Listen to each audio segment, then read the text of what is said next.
everyone, this is Pooja and I welcome you all in Prathmesh Institute of Knowledge. Friends, we are back once again with a new video on the errors related to pronouns. In the previous video, we have discussed some of the errors from pronoun topic, and today we are going to discuss some more errors which will have some more concepts and some more logics. I hope you will learn many things from today's lecture. So if you are new on my channel, first of all I request you, please subscribe and share it more and more so that many of the people can get advantage of these videos. So let's start without wasting much time. So our first sentence is, the man who they thought to be a gentleman is a rogue. Here in the first sentence जो दे है वो subject है, क्योंकि वो कुछ सोच रहे हैं, वो थॉट कर रहे हैं, लेकिन जिसके बारे में वो सोच रहे हैं वो ऑब्जेक्ट है, इसीलिए यहाँ पे जो हु है वो इनकरेक्ट है. यहाँ पे हु नहीं आना चाहिए था, होम का इस्तेमाल होना चाहिए था. ओके, सेकेंड सेंटेंस है हमारे सामने, Shankar is one of the greatest philosophers that has ever lived. See, Shankar के बारे में हम बात कर रहे हैं कि शंकर उन ग्रेट फिलोसफर्स में से एक है. यहाँ तक शंकर की बात ख़त्म हो जाती है. जो आगे का सेंटेंस है वो उन फिलोसफर्स के बारे में है जो अब तक हुए हैं या जो अब तक इस दुनिया में आए हैं. तो उन फिलोसफर्स के अकॉर्डिंगली यहाँ पे जो हेल्पिंग वर्ब है वो प्लूरल आने चाहिए थी, क्योंकि फिलोसफर्स है, इसीलिए यहाँ पे हैज़ नहीं हैव का इस्तेमाल होना चाहिए. थर्ड सेंटेंस हमारे सामने है, the prize was given to the girl whom they said stood first. Prize जिन्होंने दिया वो तो सब्जेक्ट ऑब्वियसली हैं ही, लेकिन जिसको प्राइज दिया गया, आई मीन जो फर्स्ट आई है, हम बता रहे हैं कि वो फर्स्ट आई है, यानी कि उसने कुछ एक्ट किया है, वो भी डूअर ऑफ द एक्शन है, इसीलिए वो भी क्या होनी चाहिए थी, सब्जेक्ट होनी चाहिए थी. इसलिए यहाँ पे होम का इस्तेमाल जो है वो इनकरेक्ट है. वो लड़की के लिए जो इस्तेमाल होना चाहिए वो होना चाहिए हु, क्योंकि हमें यहाँ पे सब्जेक्टिव केस लेना है. जिन लोगों को ये समझ नहीं आ रहा है सब्जेक्टिव या ऑब्जेक्टिव है, वो उन्हीं लोगों को नहीं समझ में आएगा जिन्होंने मेरी प्रीवियस वीडियोस को नहीं देखा है. आई रिक्वेस्ट यू, प्लीज़ मेरी प्रीवियस वीडियोस को एक बार ज़रूर देखें, सो दैट आपको ये टॉपिक उससे को रिलेट आप कर पाएँ, आपको ये समझ आ पाए कि ये सब्जेक्टिव और ऑब्जेक्टिव का कंसेप्ट क्या है और क्यों हुम और क्यों हु आना है. ये मैं अपनी प्रीवियस वीडियोस में ऑलरेडी बता चुकी हूँ. आप सर्च कर सकते हैं प्रथमेश इंस्टीट्यूट ऑफ नॉलेज को, उसमें आपको जो भी टॉपिक चाहिए होगा, प्रोनाउंस के एरर्स या इसके rules, whatever you want to check, आप उसमें जाके देख सकते हैं. ओके, नेक्स्ट सेंटेंस जो है हमारे सामने वो है, the father does not like me going to movies every day. तो it's not me going, it's my going. Okay, fifth sentence is, she was more beautiful than either of her three sisters. मैं अपनी rule वाली video में आपको already बता चुकी हूँ कि ईदर का यूज़ जो होता है वो दो के लिए होता है. यहाँ पे आइदर का इस्तेमाल नहीं होगा, instead you can use any of her three sisters. जब आप दो की बात कर रहे हैं, अगर यहाँ पे टू सिस्टर्स होता तो आप ईदर का इस्तेमाल कर सकते थे, बट क्योंकि यहाँ पे थ्री सिस्टर्स है, that's why you have to use any. Meaning दोनों का यही है, एक, तीन में से एक, दो में से एक, लेकिन इनका यूज जो है वो एज पर नंबर होगा. Okay, six sentences, the more you read the more you will like this book. अब जिसके बारे में बात कर रहे हैं वो पहले आना चाहिए. आई मीन अगर आप बुक के बारे में बात कर रहे हैं तो वो नाउन वाला सेंटेंस या नाउन वाला फ्रेज पहले आना चाहिए और उसके बाद उसका प्रोनाउन वाला फ्रेज आना चाहिए. इसीलिए इस सेंटेंस को करेक्ट करने के लिए हम लिखते हैं, the more you read this book, the more you will like. Okay, the more you will like it. तो हमेशा याद रखिए, ये जंबल्स के लिए भी एक ट्रिक है. जो लोग जंबल सेंटेंसेस सॉल्व करते हैं उनके लिए भी एक ट्रिक है कि हमेशा नाउन वाला सेंटेंस पहले और प्रोनाउन वाला जो सेंटेंस का पार्ट है वो बाद में आएगा. क्लियर? सेवन सेंटेंस हमारे सामने, between you and I he is a रोग. मैंने आप लोगों को बताया था कि बिटवीन जो है वो एक प्रपोजिशन है. प्रपोजिशन के बाद हम हमेशा प्रोनाउन का ऑब्जेक्टिव केस लगाते हैं, इसलिए यहाँ पे आई नहीं आएगा, मी आएगा. और ये अलग फ्रेज है, इसीलिए बिटवीन का कंसेप्ट सिर्फ यहीं तक था। तो कोई भी ये ना सोचे कि यहाँ ही के बजाय हिम क्यों नहीं आया, तो वो इसलिए क्योंकि ये एक अलग फ्रेज़ है। बिटवीन इस फ्रेज़ के अंदर यूज़ हो रहा है, इस फ्रेज़ के अंदर यूज़ हो रहा है, तो जिस फ्रेज़ के अंदर यूज़ हो रहा है वो रूल भी उसी फ्रेज़ के लिए अप्लाई होगा। क्लियर।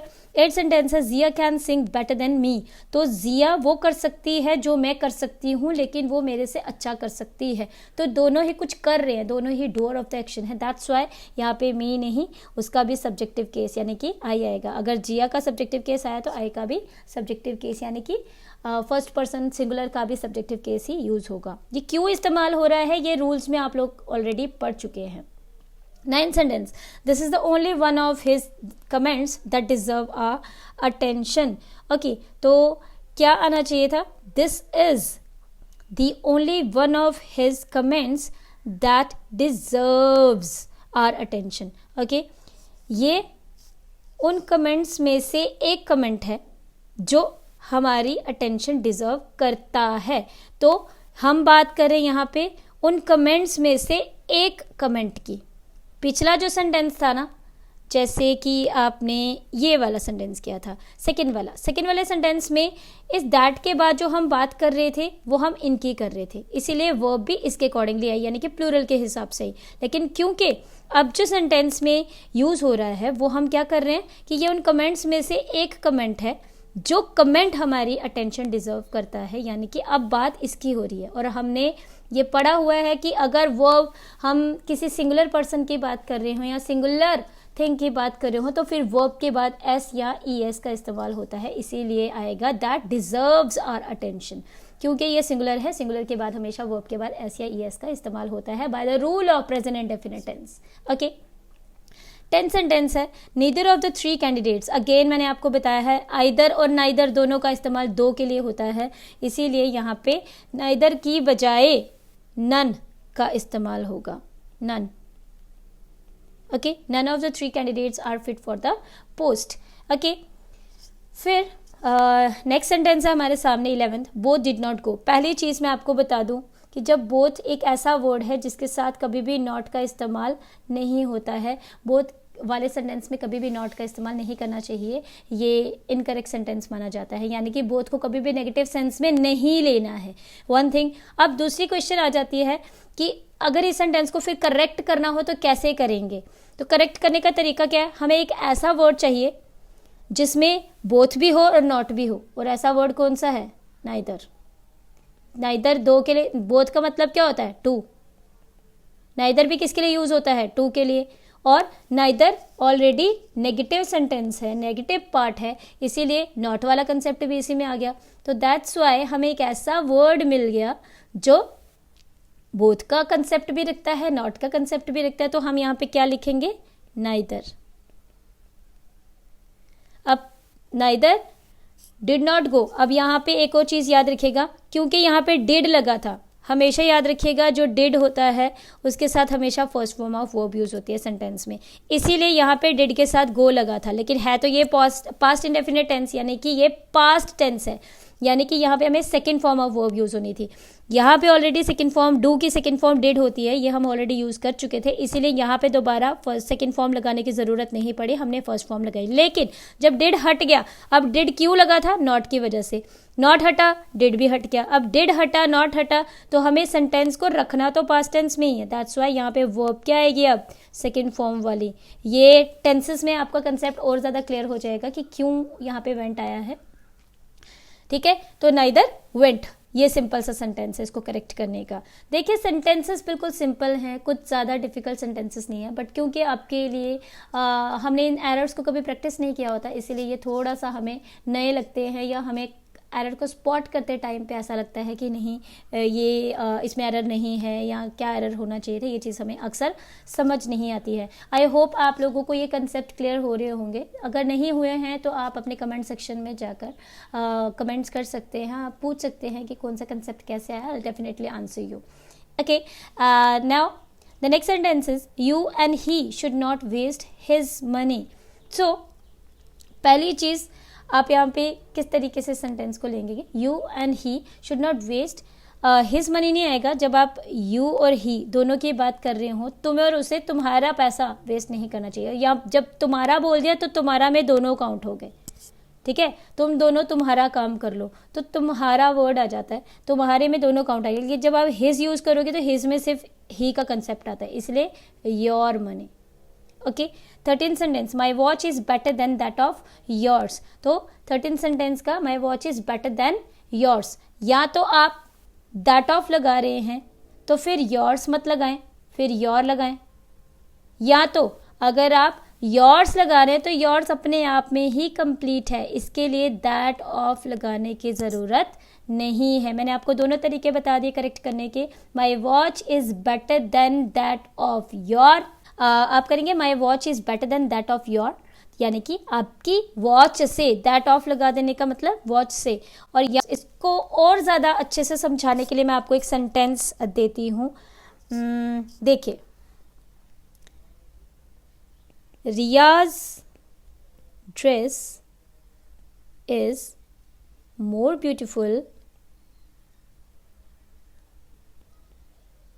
देन स्नेहा। अगर इस तरीके का सेंटेंस कभी आपको दिख जाए, देखने में ये सेंटेंस हमें एब्सोल्युटली करेक्ट लगता है, हमें नहीं लगता कि इसमें कोई एरर होगा, बट एक्चुअली ये एक इनकरेक्ट सेंटेंस है। इसको करेक्ट करने का तरीका क्या होता है, या तो आप करें Riyaz dress is more beautiful than that of Sneha, या तो इसको करेक्ट करने का तरीका एक ये है। दूसरा तरीका क्या है, जब दैट ऑफ लगा दिया तो सिर्फ स्नेहा लगा दिया, काफ़ी है। लेकिन दूसरा तरीका इसको करेक्ट करने का क्या है, Riyaz dress is more beautiful than Sneha's, ठीक है, आपने ये लगा दिया तो ये एब्सोल्युटली करेक्ट हो गया सेंटेंस। तो ये दोनों तरीके इसको करेक्ट करने के होते हैं, सेम कंसेप्ट जो है वो यहाँ पे लगाया गया है। क्लियर? आई होप आपको ये पॉइंट समझ में आ गया होगा। नेक्स्ट सेंटेंस 14 सेंटेंस है आपकी, I who is your father should be respect. अब यहाँ पे आप देखिए ये जो इज़ यूज़ हो रहा है ये किसके लिए यूज़ हो रहा है, इस सब्जेक्ट के लिए। आई के लिए कभी हम इज़ यूज़ करते ही नहीं हैं, तो इसलिए हमें क्या यूज़ करना है, I who am your father. Clear? देखिए अगेन ये सेंटेंस देखने में आपको लगा नहीं होगा कि यहाँ पे कोई एरर है, बट एरर सिली सा है, छोटा सा एरर है, बट फिर भी बहुत बिग डिफरेंस क्रिएट कर रहा है। आप ध्यान से देखें तो आप आई के साथ इज़ यूज़ कर रहे थे, जो कि कभी इस्तेमाल होता ही नहीं है अनटिल एंड अनलेस आई जो हो वो एक अल्फ़ाबेट हो, एक लेटर हो। क्लियर? 15 सेंटेंस है हमारे सामने, the man standing decide the minister is a friend of mine, is a friend of mine. Clear? Me नहीं आएगा। 16 too much of love is one of those things which spoils the child. बहुत ज़्यादा प्यार उन चीज़ों में से है, ठीक है, बहुत ज़्यादा प्यार उन चीज़ों में से है जो बच्चे को बिगाड़ती हैं। तो अब ये कि बहुत ज़्यादा प्यार उन चीज़ों में से है जो चीज़ें, अब आगे का सेंटेंस किसके अकॉर्डिंगली आ रहा है, चीज़ों के अकॉर्डिंगली, तो इसके अकॉर्डिंगली वर्ब यूज़ होगी। अब क्योंकि ये प्लूरल है तो प्लूरल के केस में हमें वर्ब के बाद एस या ईएस लगाने की ज़रूरत नहीं पड़ती, इसलिए यहाँ पे सिर्फ क्या आएगा, which spoil the child. Okay, I hope ये पॉइंट क्लियर हो गया होगा आपको। Next sentence, they invited my friend and I to tea. They invited, जिन्होंने इन्वाइट किया वो सब्जेक्ट और जिनको इन्वाइट किया वो क्या है, object. They invited my friend and me to tea. 18 sentence, Mohan made your mention. तो क्या आएगा यहाँ पे, क्या करेक्शन है, Mohan made a mention of you. Your mention नहीं होता है, योर मेंशन तो हो गया कि आप उसके बंगलों की बात कर रहे हैं। ओके, देखिए कैसा पॉइंट है ना, लैंग्वेज में यही एक चार्म है, यही एक चार्म भी आप इसको बोल सकते हैं और सबसे बड़ी कंफ्यूजन भी इसको बोल सकते हैं। ये कुछ एक्सेप्शंस है कि आप सेंटेंस को थोड़ा सा फेर बदल करें तो सेंटेंस का मीनिंग ही बदल जाता है। तो दैट्स व्हाई यहाँ पे क्या आना चाहिए, Mohan made mention of you, यानी कि उसने आपका जिक्र किया। ओके, 9 सेंटेंस है, I who is standing. Again यहाँ पे वही एरर है, I who am standing here wrote that letter. 20th sentence, I hate him talking too much. मुझे उसका बात करना, तो आई हेट हिम नहीं, I hate his talking too much.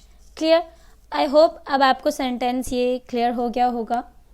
कोई भी डाउट अगर आप लोगों को रह जाता है तो आप कमेंट सेक्शन में जाके अपने डाउट्स छोड़ सकते हैं फ्रेंड्स। आप कोई भी क्वेश्चन किसी टॉपिक के रिलेटेड पूछना चाहें आप पूछ सकते हैं, आई डेफिनेटली आंसर। एंड अगर वीडियो अच्छी लगी हो, अगर आपको कुछ भी नॉलेजेबल लगा हो, कुछ भी समझ आए हो ये कंसेप्ट, तो प्लीज़ इसे सब्सक्राइब करें, शेयर करें ज़्यादा से ज़्यादा लोगों के साथ, लाइक करें, मोटिवेशन मिलेगी हमें। And of course bell icon button को दबाना ज़रूर ना भूलें आप, सो दैट आपको नई वीडियो की नोटिफिकेशंस जो है वो सबसे पहले मिल जाए। ओके, तब तक हेल्दी रहिए, सेफ रहिए और सीखते रहिए। लाइफ में सीखते रहना चाहिए हमेशा हमें। Till then, thank you very much.